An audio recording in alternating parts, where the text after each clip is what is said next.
Notice is hereby given of the regular meeting of the Board of Education of the Town of Westfield in the County of Union, New Jersey at 7:30 p.m. on the evening of Tuesday, March 15th, 2016, in the boardroom of the Administration Building, 302 Elm Street, Westfield, New Jersey. The purpose of this meeting is to transact the regular business of the board and to transact any other business to come properly before the board.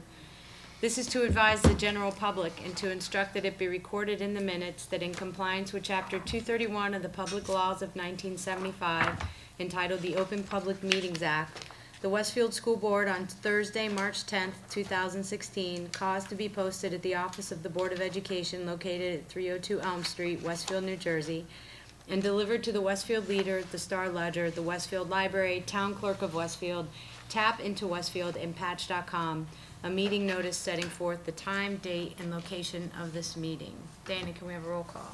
Mark Friedman, Brendan Galligan. Here. Robert Garrison, Chris Leinhardt, Here. Ginny Lights. Here. Gretchen Olig, Here. Peggy Oster. Here. Charles Ostroff. Here. Mitch Slater. Chris, can you lead us in the flag salute? Yes. Please join me in the pledge.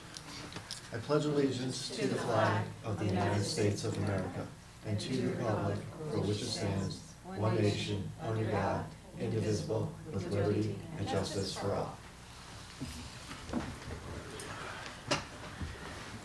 Thank you. Any announcements? Yes. I have two announcements. The first concerns athletics. Congratulations to the Westfield High School boys basketball team for winning the conference championship this year, the first since 1977. The team was successful in reaching the state sectional semifinal round as well. What a terrific season for the boys and their coach, Darryl Palmieri. That was a great run they had, and congratulations to everyone involved with the team. Second relates to Westfield High School. Congratulations to the following Westfield High School students for achieving the highest possible score on the ACT College Admission and Placement Exam administered in February. Stefan Kriegler in Mathematics, Reading, and Science, Samantha Dellafera in English, Max Kleiman Lynch in Mathematics, and Danielle Rinaldi in Mathematics. Congratulations to those students. That's a fine achievement. Thanks, Chris. Jenny? Yes, I also have two announcements. The first is our congratulations to intermediate school students who were accepted into the 2016 Central Jersey Music Educators Association Region 2 ensembles.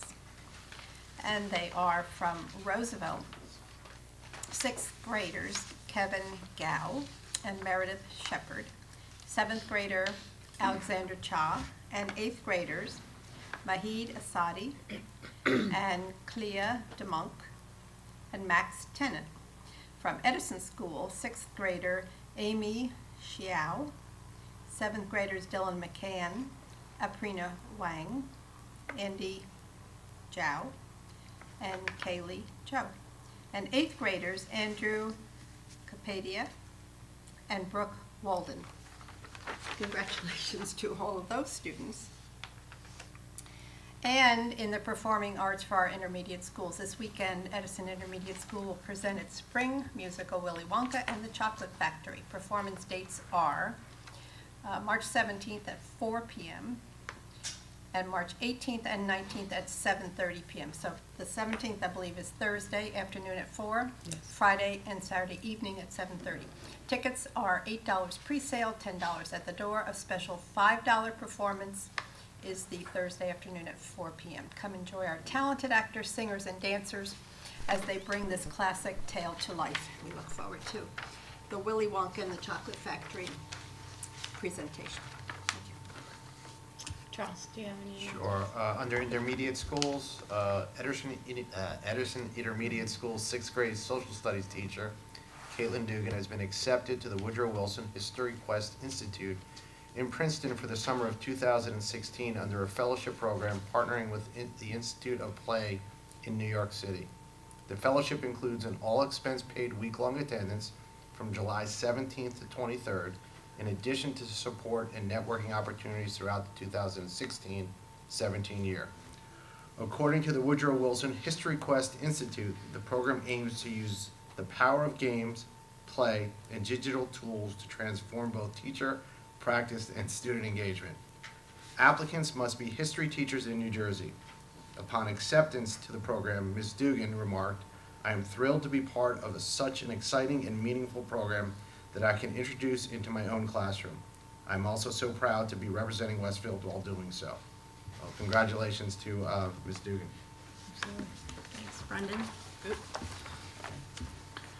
The Westfield Public Schools are celebrating the nationally acclaimed Youth Art Month in the month of March with colorful and creative displays throughout the downtown area. Paintings, drawings, sculpture, and painted furniture designed by approximately 300 students from Westfield's 10 public schools are displayed at 34 downtown businesses, as well as the Westfield Memorial Library and RMC Studios in Garwood, who volunteered their windows or display space for the month of March. A nationwide tradition that began more than 50 years ago, Youth Art Month emphasizes the value of art education and encourages support for school art programs. Yes, I have one from the high school. Congratulations to Westfield High School Social Studies teachers Kimberly Legan and Ryan Daly, who have been invited as guest speakers to the Global Citizen Workshop at Rutgers University on April 15th.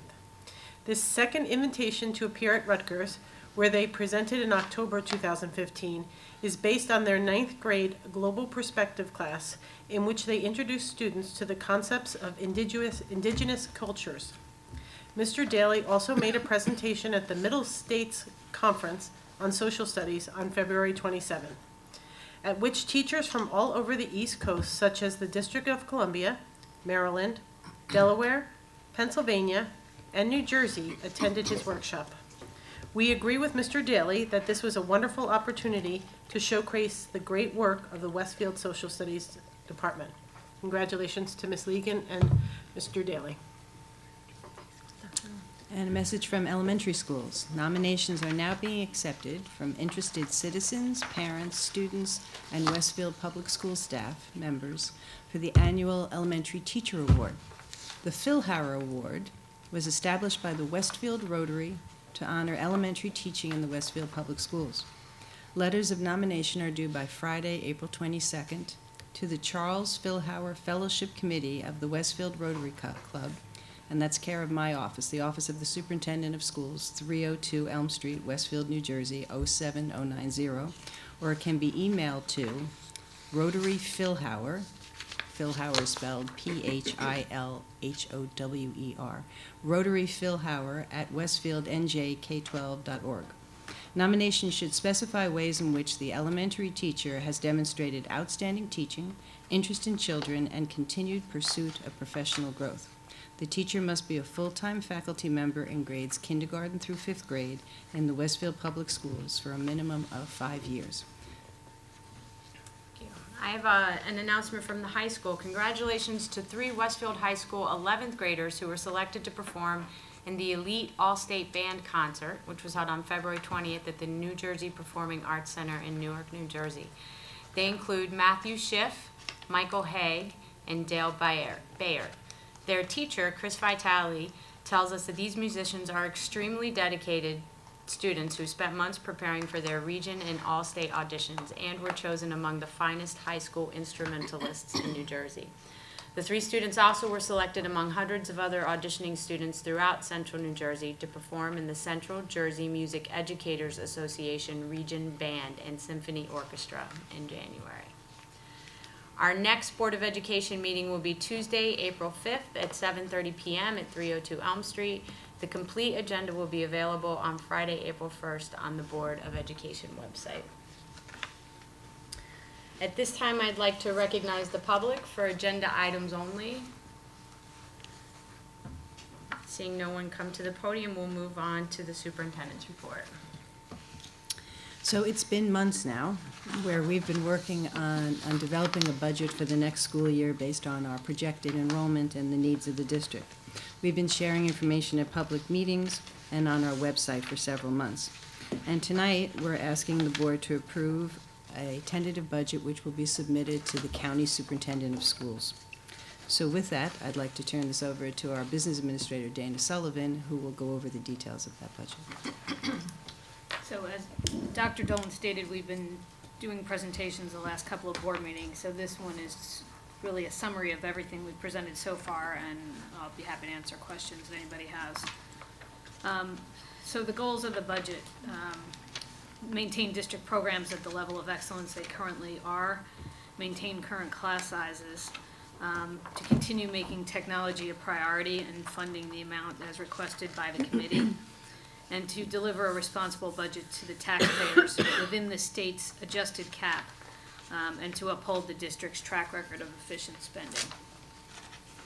So the total operating budget for 2016-17, the revenue side is on the screen. You can see the operating tax levy, that increases 2% plus an additional amount for the waiver for health insurance increases. So that is within the adjusted cap. State aid did increase slightly from this current year. Our estimate of special ed Medicaid revenue is actually down a little bit. The amount of fund balance that we are using in the budget as a revenue has decreased to $750,000.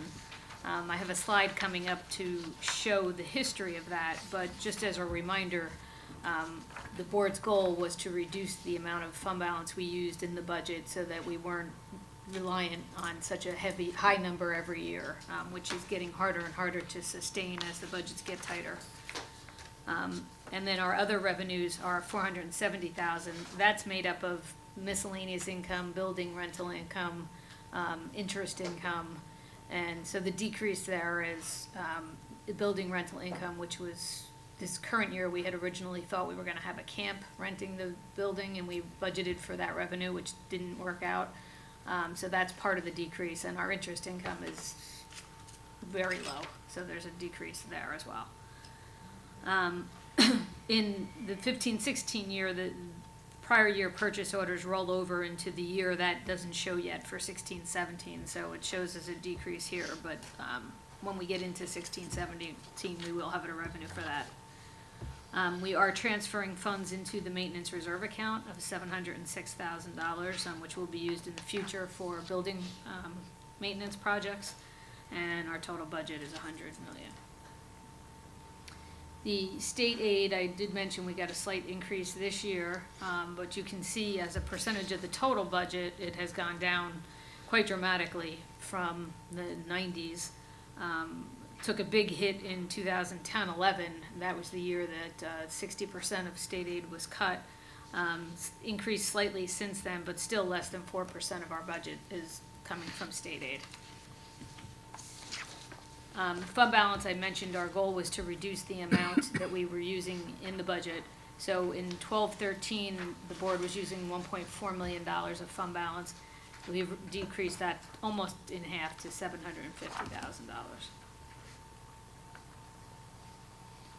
So the tax rate impact of that, we received additional debt service aid. So overall, our increase is a 2.1% tax rate increase. And for the average homeowner, that's about $194 that they will see. Our enrollment growth, we've been steady for the last 5 years or so. We've been hovering around 6,300 students. We anticipate staying there next year as well. So that has helped us with the budget. We didn't have to budget too many increases in staff. But as you can see, the enrollment has increased dramatically from 1990. So when you go back to that slide before where we talked about state aid being about 9% of the budget, and we only had 4,300 students, now we're up to 6,300 students, and it's less than 4% of the budget. So that's part of the struggle that we have every year with the budget. And we talked about efficiencies. Our cost per pupil continues to remain low compared to districts that are similar to us, and also compared to the state average. So this graph, these numbers are actually prepared by the Department of Ed. They take audited numbers directly from the auditors, and they calculate these numbers. The most recent data we have is from 2013-14. And these are all districts that are K-12s with more than 3,500 students. And they do that because if a district is a different size, it throws off the calculation. So they're all similar to us in size. And so you can see there it's quite a difference between us and some districts. And if you calculate out, if you pick a district that spends about $1,000 more than we do per child, multiply that by 6,300 kids, that would be an awfully big increase to our budget. The total budget is broken out. 61% of our budget goes directly to instruction. But I have to point out those other, you see other areas there that are CST-related services and extraordinary services. Those are all directly services for students. So, excuse me, but CST would be Child Study Team, so that Yes. would be adults who work with students with special needs. Right, sorry. Also, support services, most of the support services are also, that would be librarians and guidance counselors, so there are also services for students. Health, guidance, and library also is directly impacting students. So even though it shows 61% of instruction, it's actually, if you add that all together, the part that's going directly to the students is much higher than 61%. And then you can see the other areas of the budget there. Total staffing, of course, 70% of our budget is staffing. If you add benefits in, it's about 80%, a little higher than 80%. 47.7% of our staff are regular ed teachers. Another little less than 26% are special ed teachers and paraprofessionals that work directly with children. And then we have 6.2% are for nurses, guidance, and librarians. Small percentage for athletics. Principals, supervisors, and staff in schools is about 6.3%. Operations would be all of the central office as well as the, all of the central office. And then maintenance is 7.3%. We talked about technology, that was a priority in the budget this year, and it has been in the last number of years. Next year's budget has $1.5 million in there. That will continue the payment of leases for the high school work, which was done 2 years ago. We upgraded the Wi-Fi and the switches. 2 years ago, this is the final payment in the 16-17 budget for that infrastructure upgrade. The middle schools were done this past summer, so we're on year 2 of payments for that. And we'll be on year 1 for the elementary school. But just to point out, part of the elementary school work is being funded out of the bond referendum money that was just passed, and part of it is out of the operating budget, and that was to maximize the state aid. So the parts that were eligible in the operating budget are being charged there, and the other parts were part of the referendum. And just to highlight some of the accomplishments that our students continue to make, and we've said in the beginning that our goal was to maintain the level of program and services that we currently provide and the level of excellence that we provide, and you can see our students continue to do extremely well. For projects this summer, we have a number of projects planned for 2016. So this will be, some of these will start in the spring. Most of the work will be done in the summer. Some of them may finish into the fall. It all depends on the project and whether or not they can work. Sometimes they'll work after hours once school's in session. I mentioned we're going to be doing the switch and Wi-Fi upgrades at all the elementary schools. We'll also be doing replacements of all the public address systems, so that's really a communication system in all of the schools. And that's going to be done probably in connection with the switch and Wi-Fi upgrades because they're all kind of connected. The wires are all connected. We will replace some fire alarms at 3 schools and at central office this summer. We're going to be installing the chairlift at McKinley. We're going to replace the gym partition at the high school, and we're going to replace 2 boilers at Wilson School. So those are the bond referendum projects that we plan to do this summer, and all of the rest of the projects will be done next summer. Out of the capital reserve account, we're going to be doing security phase 2 at all of the schools. You'll recall we received grants from the state of New Jersey that will fund 40% of these projects. So we're moving into phase 2, and we'll be working on those this summer and probably into the fall. And then we also will be changing heating, ventilating, and air conditioning controls at the high school and Roosevelt as part of the ROD grants. So this estimated cost of 482 is the local, our share of the cost, and the other 40% of the cost will come directly from the state. Out of the maintenance reserve account, we're gonna be doing some maintenance projects. As you know, in the last number of summers, we've been doing ceiling and tile replacements and lighting replacements in the schools and some of the classrooms and in the hallways. We're gonna continue that. We've been replacing floors and carpets in schools. We're gonna be painting, we'll be doing lighting upgrades, concrete repairs around the district, and again, some other heating, ventilating, and air conditioning repairs throughout the district. And our estimate there is about $250,000 out of the reserve account. Our calendar, as Dr. Dolan mentioned, tonight we'll be asking you to to approve the budget. It's due on next Tuesday. It will actually be submitted tomorrow. And then on April 21st, we will advertise it in the Westfield Leader. And on April 26th, we'll have a public hearing, and following the public hearing will be final adoption. And that's it. Are there any questions? Dana, I'm not used to, you'll have to give me a little mini explanation.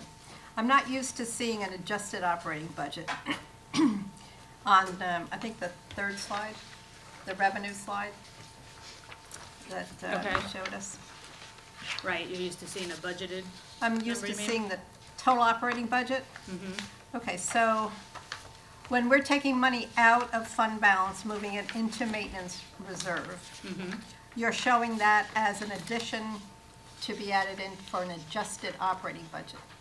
Are you talking about 2016-17? Uh-huh. Yeah,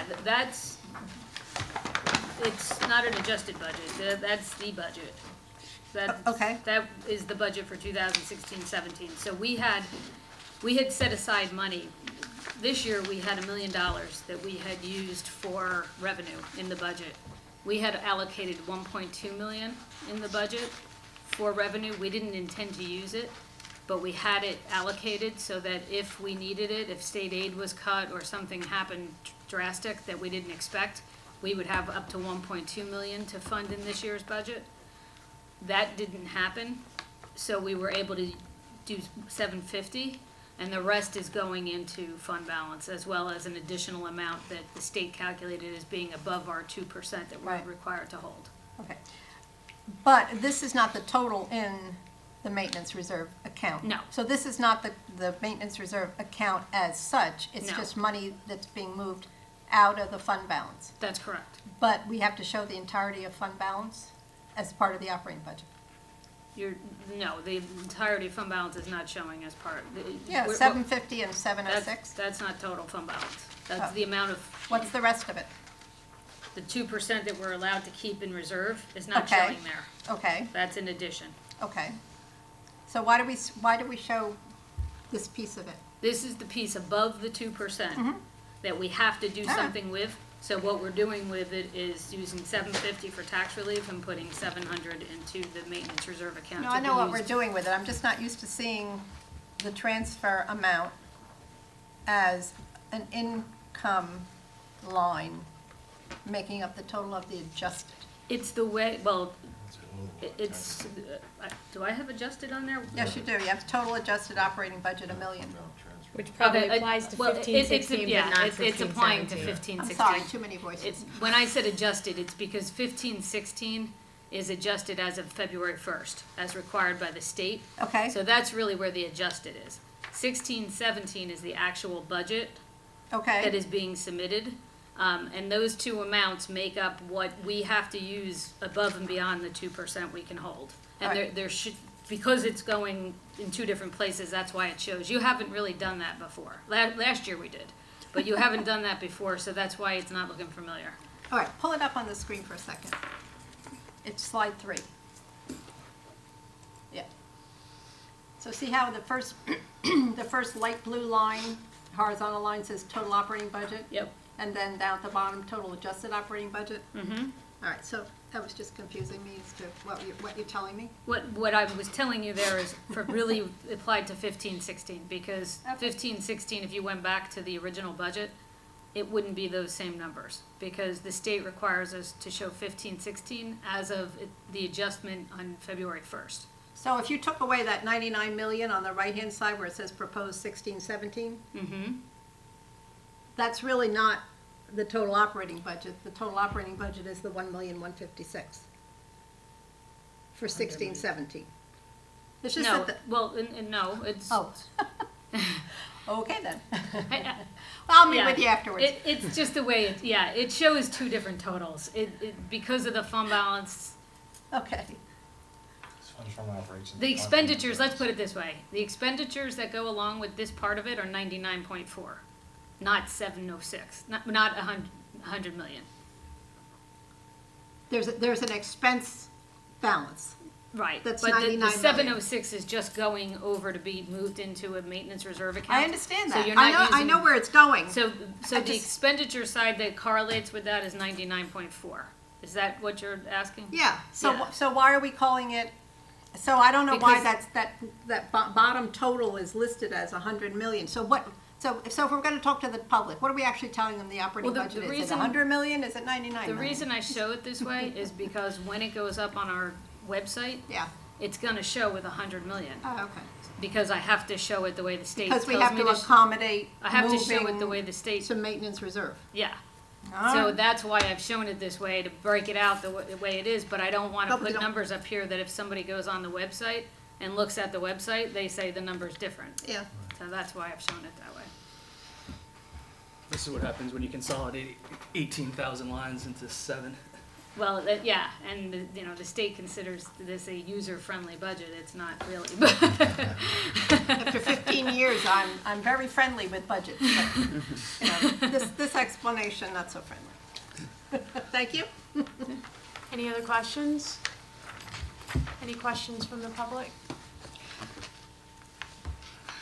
Ginny, you have another question?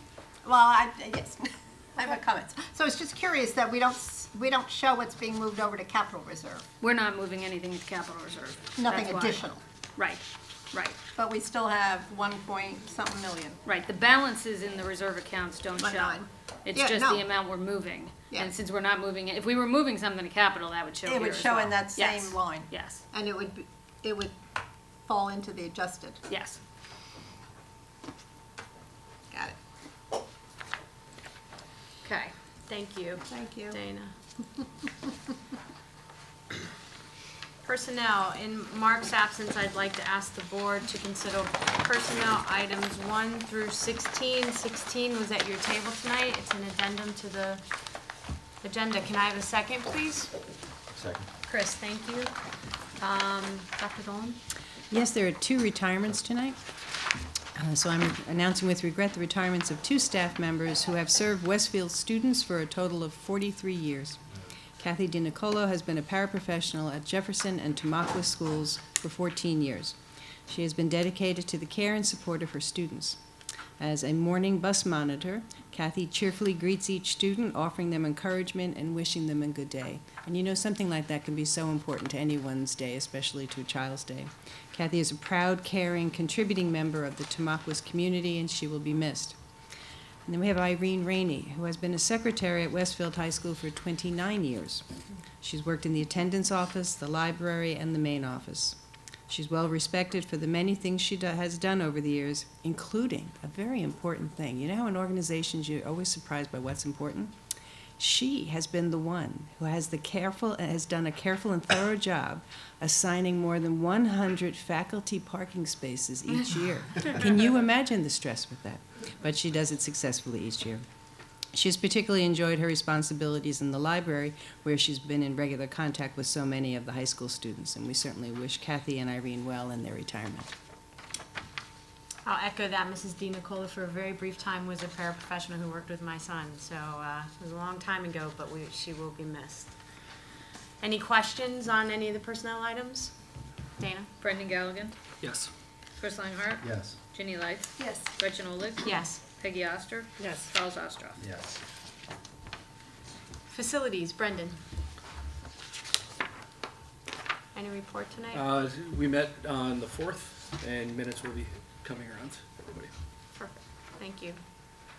Ginny, long-range planning. No report. policies. Chris? We will have our meeting next Tuesday, and I believe we have a report today from the superintendent. That's correct. Yes. So at this time in the state, there are now 4 times during the year where I get to make a presentation on violence, vandalism, substance abuse, and harassment, intimidation, and bullying. And this is a report that's required. The particular one I'm doing tonight actually responds to all those reports, all the incidents that have taken place from September through the end of December. The state is very specific in its timelines and also in its definitions. So certainly this is a topic we take seriously, and the way we work at it is really from the very beginning, from our youngest students, to try to have 3 overarching areas of focus. And one, we want everyone to be learning how to respect themselves, how to respect others, and also to respect the community. It's not something that students learn in one lesson or on one test. It's something that I think most of us continue to learn, but important that our students learn this from a very early age and have our support and guidance and correction as they learn about this. So how do we do this? There are a number of ways we try to instill this and encourage this. First of all, we focus on making sure that the adults who work with our students are all on the same page. So, for example, there are legal updates. We try to make sure that we provide the legal updates to our administrators and our teachers so that they're aware of what New Jersey and federal law requires of them. Next, our board, the policy committee of the board, works quite hard to make sure we're up to date on all of the policies that impact the students. And once those are approved, we make sure that we communicate those also to our administrators and our teachers so that we can implement them appropriately. We review the code of conduct each year, and actually there's a community group that's going to be meeting within the next month to review and see what changes might be needed. Policy committee is working with us on that. And once that is reviewed, it is then reviewed again with administrators, teachers, and students. Social problem solving is one of the strategies that's used to work with our students. So, you know, just about all of us run into problems every day. We meet someone we don't get along with, we have a different point of view, but what are appropriate ways to deal with people when you have disagreements? What is a way to be able to give your point of view without disregarding or disrespecting the person you're working with? It's something we work quite hard on. Character education is also important.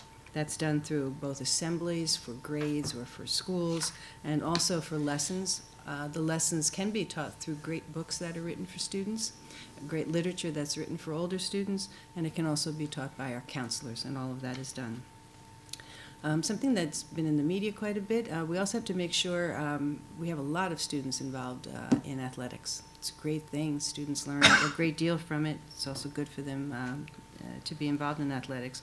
But how do we make sure that the bonding that takes place in there and the leadership within that team is one that's in a positive way? So we've done some focus on working with our student athletes, our coaches, and our student leaders for athletics. And then something that is really quite the challenge, responsible use of social media. Once you can be on social media, perhaps even use a fake name, it's pretty easy to be inappropriate. And how do we work with our young students who are just learning, and yet they have so much access in their hand on their phones or in their computers? So that's constant work for working with our students, but also honestly working with our parents who might not know the latest apps that their students are using and how they're being hidden on phones. So that's something we take very seriously as well. Those are some of the efforts we make to try to make sure that we have a limited number of reports for violence, vandalism, substance abuse, and HIB. So what are our numbers from September 1 to December 31st? These numbers represent the students in all 10 of our schools. And you can see that we do have a few incidents in just about every area, including the harassment, intimidation, and bullying, which is known as HIB. And there were 5 HIB incidents that were affirmed by the board during this time period. Out of all those incidents listed above, there were 14 offenders, so I think pretty obviously, in a number of those incidents, more than one student was an offender. Okay? And the students who were victims, there were 8 students who were victims. You can also have vandalism where maybe nobody is a victim, by the way, so when numbers don't add up, those are some of the factors that lead to it. You can see the actions that were taken are listed. You'll notice police notified, complaint filed or not filed. We had 3 instances where complaints were filed. The law is very specific on some items, and we don't have leeway. For example, if we find a legal substance and find a student in possession of it, there's no discussion about it. That's something that needs to be reported. So there are a number of items that are not completely in our purview. They cross the line, and they really are a legal issue, and we immediately involve law enforcement. The state has definitions for everything. I have to say they really do a good job in this. They're very clear on what each of these categories mean, including short-term suspensions, which are fewer than 10 days, and longer suspensions would be longer than that. We also have to focus specifically on those HIB investigations. Again, that's harassment, intimidation, and bullying. There were 11 investigations over the 3-month period. They're required to be done within 10 days, and all 11 of those were done within the 10 days. Out of that, the schools confirmed, and I agreed, that 5 of them were harassment, intimidation, or bullying, and all of those were affirmed by the board. Breaking down the harassment, intimidation, and bullying by what protected category. Under the current law in New Jersey, you can only be bullied if you are bullied because of a protected category. So you'll see the breakdown for this. We definitely look at this to see if there are patterns, if there are issues we have to review. Honestly, in this time period, they were pretty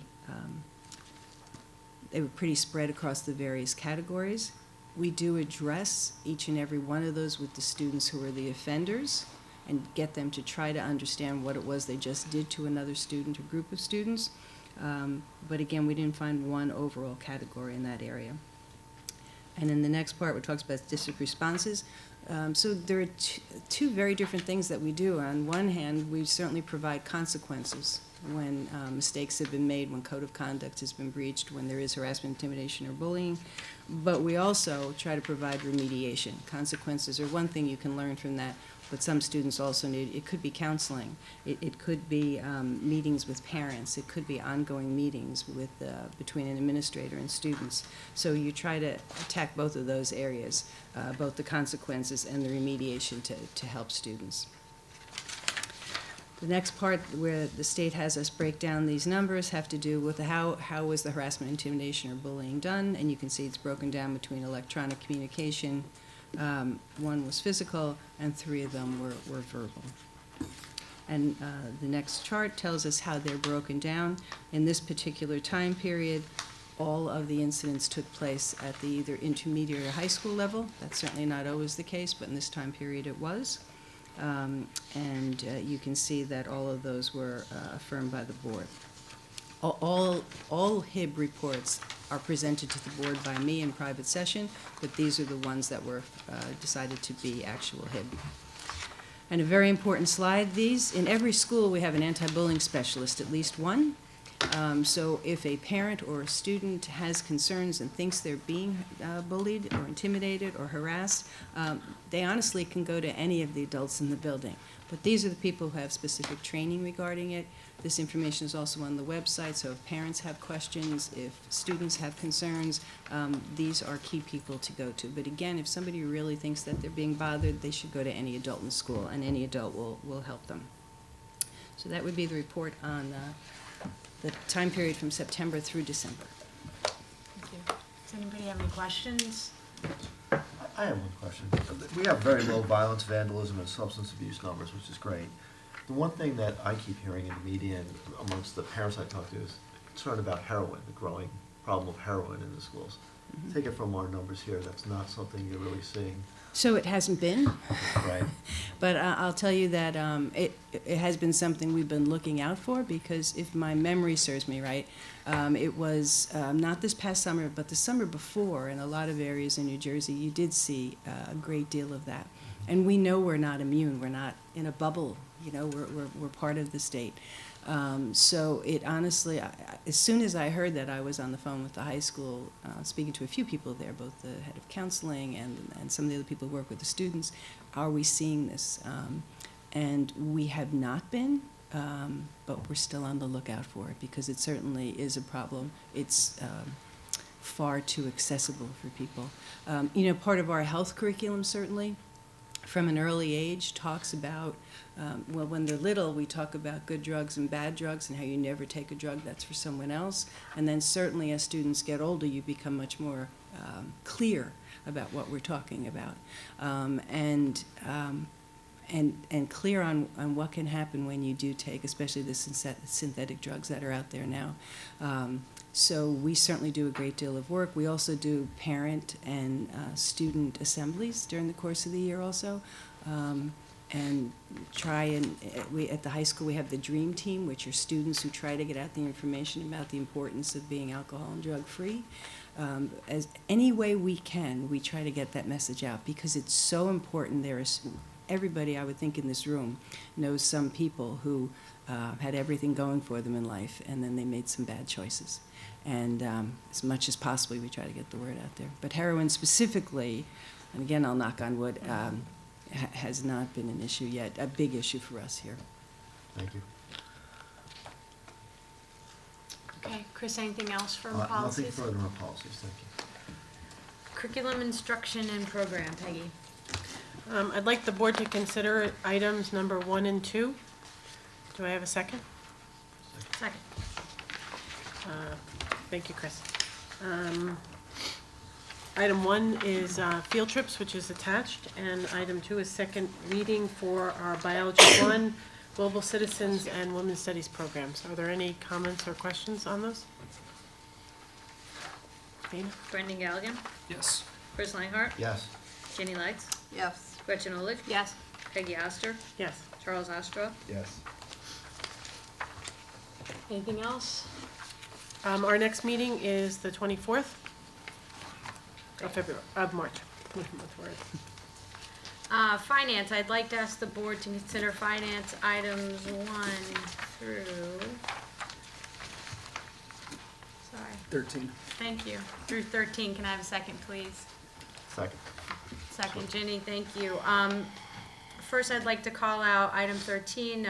The board would like to thank Franklin, an anonymous donor, for the donation of $2,901.28 for the purchase of an Epson interactive projector to Franklin School. So thank you very much for that.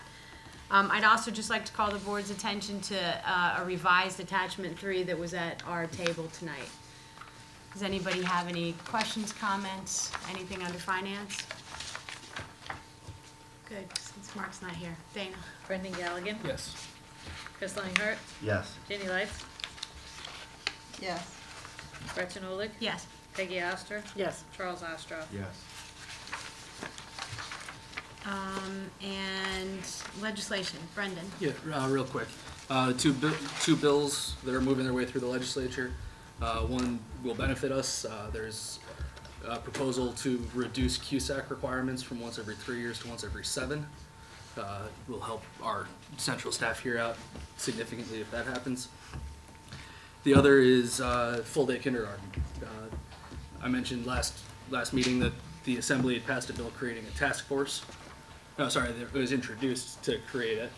The Assembly passed that bill overwhelmingly, and not to be outdone, the Senate then introduced a bill that has passed committee to require full-day kindergarten starting in 2018. Be watching that from both a legislative and facilities decision. Yeah, definitely. Great, thank you. Mitch isn't here. I'm not aware of any technology report. Ginny, do you have anything? No. Okay. I'd ask the board to note the notes for the record. Do we have any unfinished business that we need to talk about? Any new business from the board? Liaison reports. I Chris? have one. From the Town Recreation Committee, they met the first Monday of the month. I told them of the lawsuit that we had been circled with regarding the color field lights. They have an interest in that because that helps them with the scheduling of their fields. Not a lawsuit. I just want to be Oh, clear. okay. We received a letter A letter? from an attorney, and we're consulting with the council, but there's no Understood. official lawsuit. All right, thank you for clarifying. No, believe me. Yes. I don't want anyone to And so they have an interest in that, so I informed them that, and they continue to make progress with possibly turfing a section of Tamacos Park, which may ultimately help us. Do they say when? I mean, is it still very much up here, that conversation? No, or- I think they are preparing, they have plans, they've discussed it with the town council, and I think they're preparing to make a presentation at some point in the pretty near future. Bless you. So it's not anything that's pie in the sky, it's something that they've really been working on, and hopefully will come to fruition shortly. Great. Yeah. So, having been out of town and having just read the leader, Mm-hmm. there was some conversation in the leader and some membership concerns at the recreation table about whether or not that was a reasonable thing to do moving forward within Tamacas Park. About whether to put that park that they've been discussing? Yes. You know what, I Were won't, you, were you present at that conversation? if it happened during the meeting, yes. It was reported. Right. I would say there's always differing Assume it viewpoints did. in the conversation. I think there's a general consensus that they would like to move forward in some way, shape, or form with what they've been planning. There's always different viewpoints on how they should do it, but I think the project as a whole is moving forward. Seems to me it was the chairman of the Recreation Commission that wasn't terribly thrilled with the conversation. That wouldn't be my impression. Okay, good. That's the only thing I can say. I only know what I read in the paper. Yeah. Are there any other liaison reports? I have one. We'll just go down the line, Jenny. I attended Union County Ed Services Commission monthly meeting on March 2nd. I don't remember anything significant. Thank you. We were represented. Thank you. I attended the special education monthly meeting, and I just want to put a shout out for them. Tomorrow is their expo that they throw every year. It is from 7 to 9:45 tomorrow night at Edison Intermediate School. It's open to everybody. It's free. Pre-registration is available, but since we're right at the deadline, anybody can come for the presentations.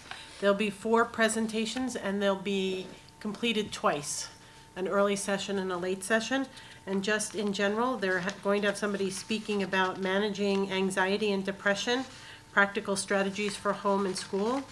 Also, they'll be discussing medicate or not to medicate. Also, a topic on do we have an app for that? Using technology for independence. And they have a special presentation which they call the Dream Team. Everybody has a dream team. And they're going to talk about collaboration between teachers, parents, and students. And I know it's an amazing event. They have a wonderful participation every year. And I encourage, if you have any interest in these topics, to come by tomorrow night to Edison School. And also, they have a newly named memorial scholarship for a teacher in Westfield who passed away, I believe last year. Yes. Catherine Brennan. And they were collecting money for a scholarship for a student who has an interest in the future in special education, whether it's teaching, therapy, or anything like that. So I encourage you to, I don't know the exact website where you can donate, but I'm sure it's on the PTC tab under the district page if you're interested in Right. donating. They've already received, I think they're up to close to $2,000 for the scholarship so far. Right. I'm sure it's in more than one place on the website. It's the Special Education PTC, I think, would be where you find it. Thank you. Any other reports? I'd like to recognize the public for comments and questions.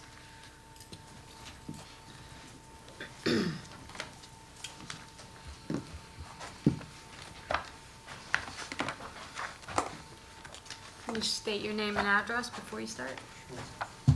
Gregory Casco, 434 Everson Place.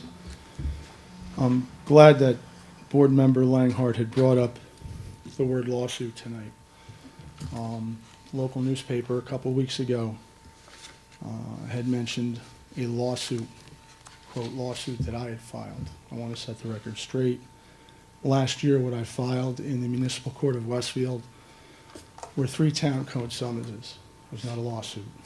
If you look at the definition, yes, 2 parties that go before a judge, it can be considered a lawsuit. However, what I filed was no different than a neighbor filing a summons against another neighbor for a loud party, or a police officer going to a loud party call and filing a town code summons. There was no lawsuit as far as I'm concerned. There was 3 town code summonses.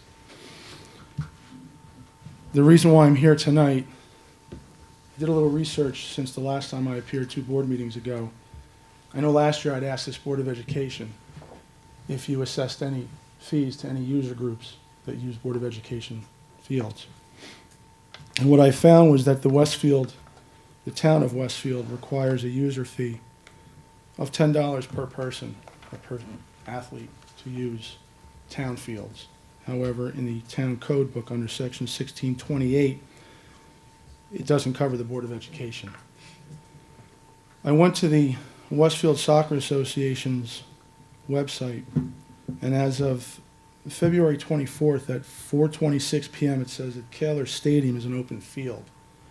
Now, I know as of this date, you guys have not, or this board has not approved the usage of lights.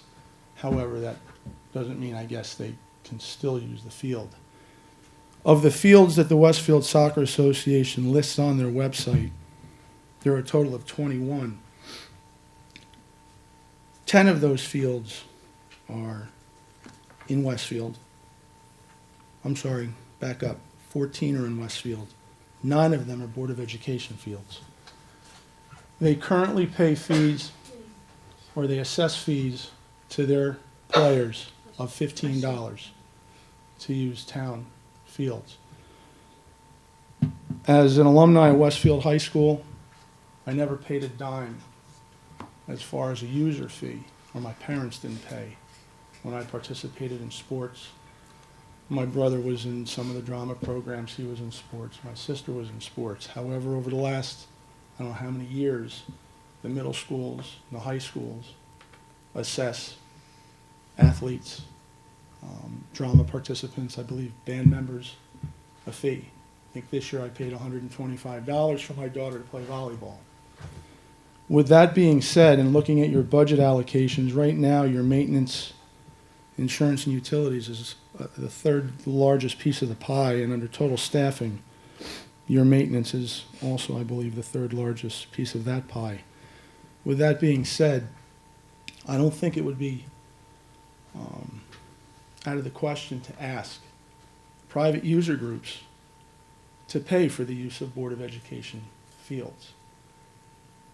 Taxpayers in Westfield fund a budget, which you've talked about tonight, and nowhere in that budget is there any allocation to take care of those fields by people outside of the Board of Education that are using them. I think it's only fair that you consider that, whether this year, next year, or moving forward, because there are quite a few athletes, if you will, that utilize 9 Board of Education fields listed on the WSA website. And this Board of Education, as far as I know, is not getting paid any money for it.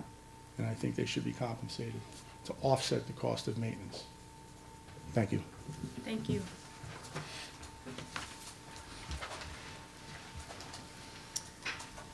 Anybody else from the public? With that, I would ask the board to approve the following resolution. Resolve that the Board of Education move into private session for the purpose of discussing matters rendered confidential by state and federal law, personnel, pending or anticipated litigation, and be it further resolved that any discussion held by the board which need not remain confidential, and the results of the discussion will be made public as soon as practicable. Can I have a second? All in favor? Jenny, thank you. All in favor? Aye. Aye. Opposed? We are adjourned.